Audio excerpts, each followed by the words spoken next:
How does it feel when you're winning and then you discover you got monsters?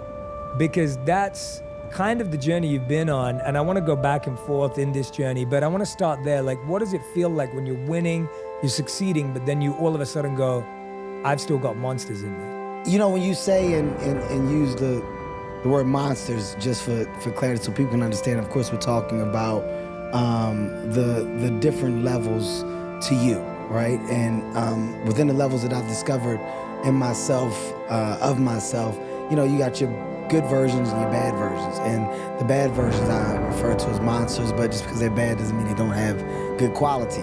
And when you're winning and you're succeeding, there's this idea that everything is right. There's this idea that perfection is now presenting itself and life moving forward is going to be just an easy road.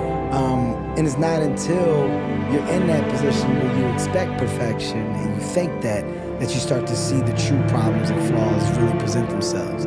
And, you know, my monsters have been masked and disguised in various different ways, but I've been able to pinpoint them throughout the years because some of those monsters grew, got stronger, developed. You're talking about the world of an ego, the idea of who you think you are versus what you are, or the idea of expectations and needs as to what you feel you need and what you have to have. That's a monster that's feeding that, right? That engine that, now that I'm making money, this is what I should have, this is how I should live, this is how I'm supposed to be.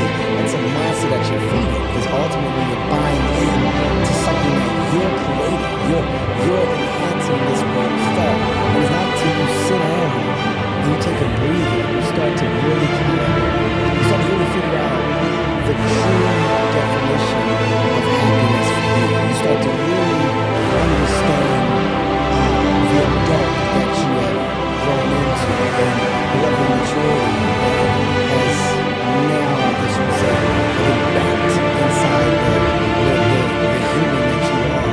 It's you're building so much over the years, and ultimately you're shaping and molding yourself into this grounded, hopefully, this grounded individual that you're proud to look at in the mirror every day. I had to get to a place to where I was looking in the mirror and I was proud of what I was looking at, and I was okay with checking myself. I was okay with pointing out my flaws. I was okay with knowing what I do well and what I do wrong. And at the end of the day, there's no consequence to always improving. There's no consequence to growing. You're in a time now where people almost frown upon the world of growth.